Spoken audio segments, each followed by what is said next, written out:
Bien, capítulo segundo, hablemos sobre la jurisprudencia. En esta oportunidad vamos a comentar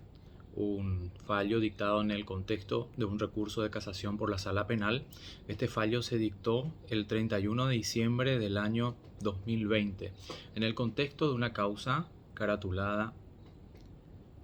Sonia Elizabeth Benialgo sobre posesión y comercialización de drogas peligrosas. La resolución es un acuerdo y sentencia que lleva el número 1399. Es interesante señalar que en esta oportunidad quienes integraron la sala penal de la Corte no fueron en su totalidad los integrantes originales. La sala fue integrada por el ministro Antonio Fretes, quien eh, acompañó a los ministros Manuel de Jesús Ramírez Candia y Luis María Benítez Riera en oportunidad de estudiar y deliberar y dictar resolución en el contexto de este recurso. El recurso fue planteado por la defensa contra el acuerdo y sentencia emanado del Tribunal de Apelación por el cual se confirmaba la sentencia condenatoria en primera instancia. Con respecto al análisis de admisibilidad, que es el primer estudio que se realiza conforme a la técnica de los medios de impugnación en el Código Procesal Penal de Paraguay, todos los jueces estuvieron de acuerdo en que resultaba procedente admitir el recurso. Es decir, el estudio de admisibilidad fue aprobado por el recurrente, motivo por el cual se procedió posteriormente al examen sobre la procedencia, sobre las cuestiones de fondo. En el orden de sorteo resultó como juez propinante el ministro Manuel de Jesús Ramírez Candia. También es de destacar de que en esta resolución es posible encontrar dos votos. Esos votos son mayormente concordantes en la mayoría de los puntos, salvo en un último aspecto que sería la consecuencia de la nulidad declarada, porque esta sentencia, este acuerdo y sentencia, declara la nulidad tanto de la sentencia del Tribunal de Apelaciones como de la de primera instancia, en donde los jueces sí tuvieron una disidencia, un desacuerdo, fue en lo que respecta a la consecuencia de dicha nulidad. Entrando a examinar el contenido de la sentencia, vemos que en los fundamentos del recurrente es posible observar que plantea como motivo lo dispuesto en el artículo 478, inciso tercero. Tal motivo del Código Procesal Penal señala fundamentación insuficiente. Y esto involucra, a la luz de lo dispuesto en el artículo 403, numeral cuarto del Código Procesal Penal, el empleo de frases rutinarias, de una cronología de las actuaciones de las partes, frases o fórmulas reiterativas que nada tienen que ver con el examen de los agravios propiamente de quien recurre. A la luz esto también de lo dispuesto por el artículo 125 del Código Procesal Penal, que establece las pautas para la fundamentación de las sentencias. En ese sentido, superado el examen de admisibilidad, observamos que tanto el juez Ramírez Candia como el juez Benítez Riera estuvieron de acuerdo en que efectivamente el recurrente cumplía con las condiciones objetivas y subjetivas de impugnabilidad, motivo por el cual admitieron el estudio de la cuestión de fondo. Ya en este primer aspecto, el doctor Antonio Fretes, ministro de la Corte, se adhiere al voto del doctor Benítez Riera. El juez propinante, el doctor Ramírez Candia, inicia señalando, entre otras cuestiones, el carácter de fundamentación insuficiente, la característica o el vicio de la fundamentación insuficiente, ya que le da la razón al recurrente en el sentido de que el Tribunal de Apelaciones pues no examinó adecuadamente los agravios expuestos, limitándose a señalar de una forma genérica que la sentencia de primera instancia cumplía con todos los requerimientos respecto a la fundamentación. Señala en ese sentido el propinante que esto no es así, que no se han estudiado los agravios del recurrente, efectivamente no se ha examinado un motivo de agravio específico consistente en el cuestionamiento que realiza el recurrente con relación a el empleo de los datos suministrados por la propia acusada en su declaración indagatoria como elemento de prueba esencial para la acreditación de su participación y la calificación dentro del artículo 29, inciso primero, autoría del Código Penal. Es decir, el recurrente se agravia por el hecho de que en la sentencia de primera instancia se habría empleado la información suministrada por la propia acusada como elemento relevante, como elemento principal de prueba para encontrarla finalmente como culpable y construir a partir de allí la autoría, su participación como autora en los hechos. En ese sentido, nos recuerda el juez propinante y destaca algunos argumentos a ese respecto que a partir de la vigencia del Código Procesal Penal existen requerimientos que tienen que cumplir la fundamentación de una sentencia, y entre ellas se encuentra el empleo de lo que denomina el propinante las reglas del razonamiento lógico. Denomina reglas del razonamiento lógico a un procedimiento en virtud del cual los hechos deben ser verificados, los hechos acreditados en la sentencia deben ser verificados a partir de los medios probatorios, y a su vez estos hechos constatados a partir de la prueba tienen que ser correctamente adecuados, correctamente subsumidos en las aplicaciones, en las disposiciones del derecho. Esto es lo que implica las reglas del razonamiento lógico en la descripción que realiza el propinante. Señala el juez propinante a este respecto que la argumentación del Tribunal de Apelaciones ha sido insuficiente y que por ende corresponde la declaración de nulidad, ya que es un vicio que no puede ser subsanable. En ese sentido,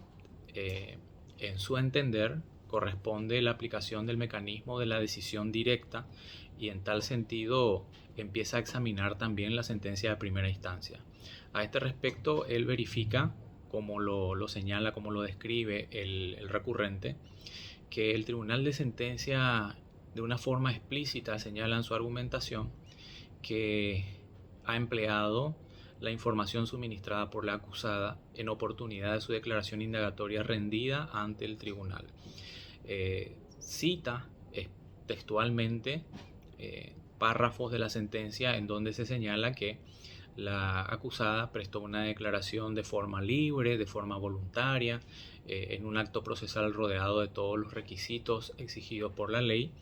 y que por lo tanto se trata de un acto válido, y en ese sentido correspondía emplear dicha información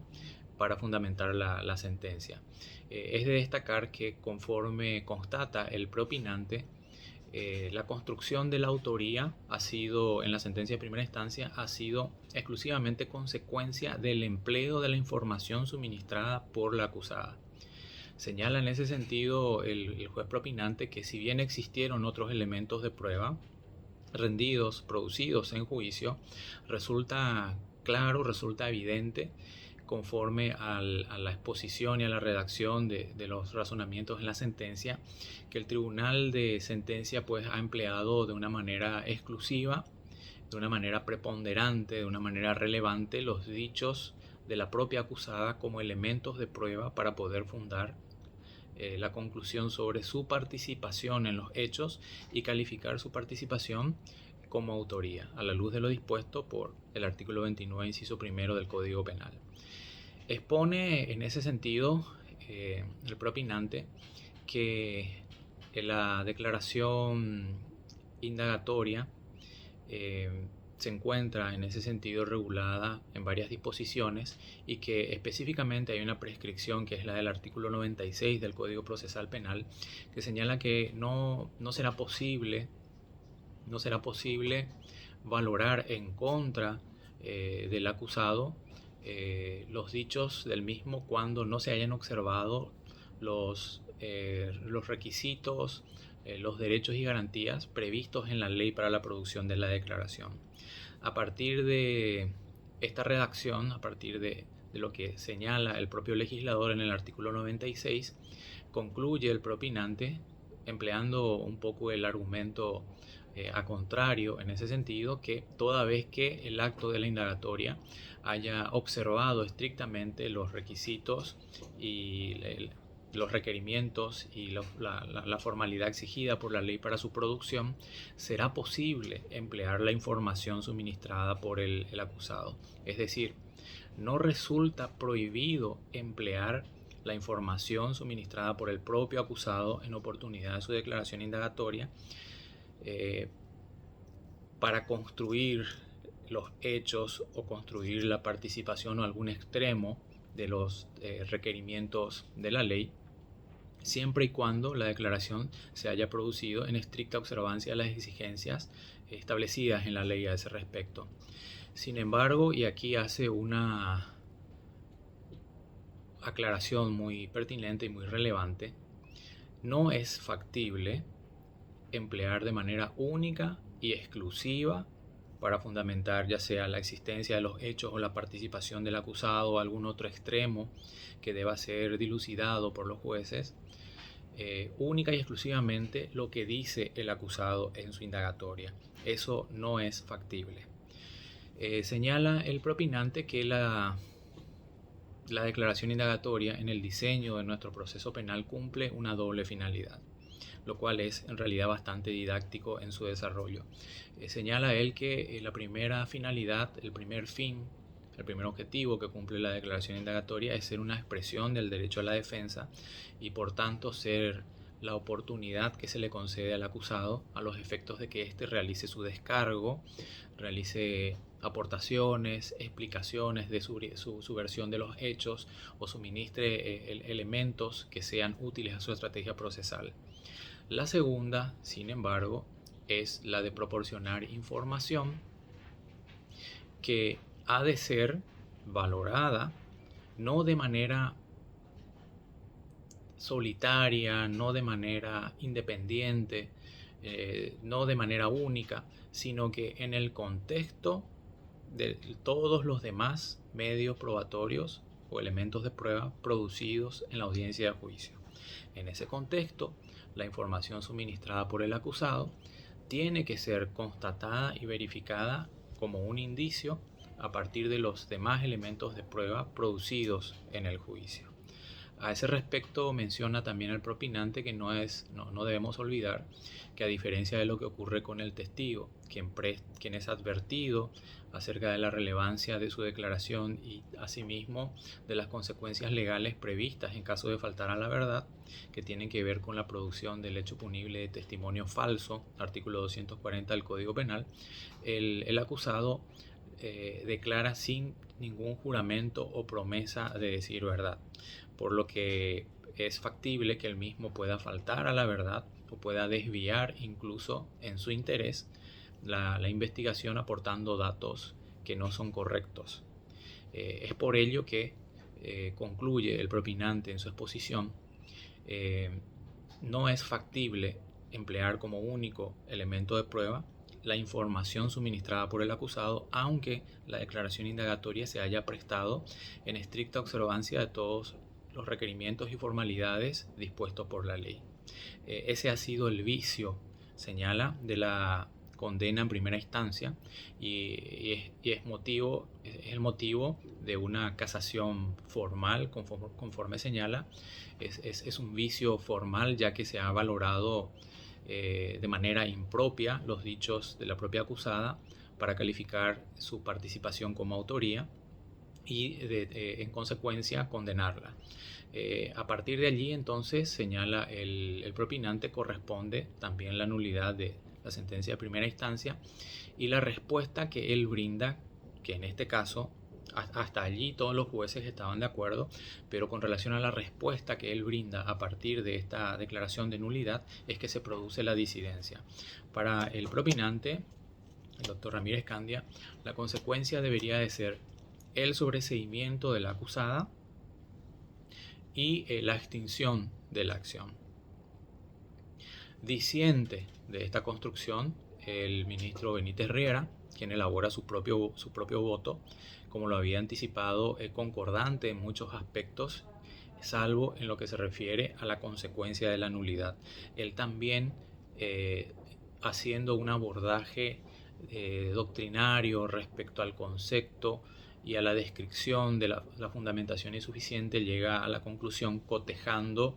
el fallo de segunda instancia que él mismo adolece de esa fundamentación insuficiente. También señala que no se han estudiado los agravios respecto a las falencias de la fundamentación, que ha empleado los datos, la información de una declaración indagatoria como único elemento relevante, sin cotejarlo con otros elementos de prueba para poder verificar la autoría de la acusada y de tal manera tenerla por culpable, por reprochable. En ese sentido, él confirma, está de acuerdo, llega a la conclusión, en su entender, de la procedencia de la declaración de la nulidad, pero respecto a la respuesta, entiende el juez Benítez Riera que corresponde el reenvío para la realización de un nuevo juicio. Finalmente, el tercer integrante, el ministro Antonio Fretes, se adhiere nuevamente a la posición del ministro Benítez Riera, con lo cual tenemos que en este acuerdo y sentencia se ha admitido el recurso, se ha decretado la nulidad de la sentencia de segunda instancia y de primera instancia, y por mayoría se ha dispuesto el reenvío a nuevo juicio. Tenemos finalmente una sentencia en donde se describen algunos argumentos muy interesantes con relación a la declaración indagatoria y la posibilidad de su empleo en juicio, al igual que la fundamentación insuficiente.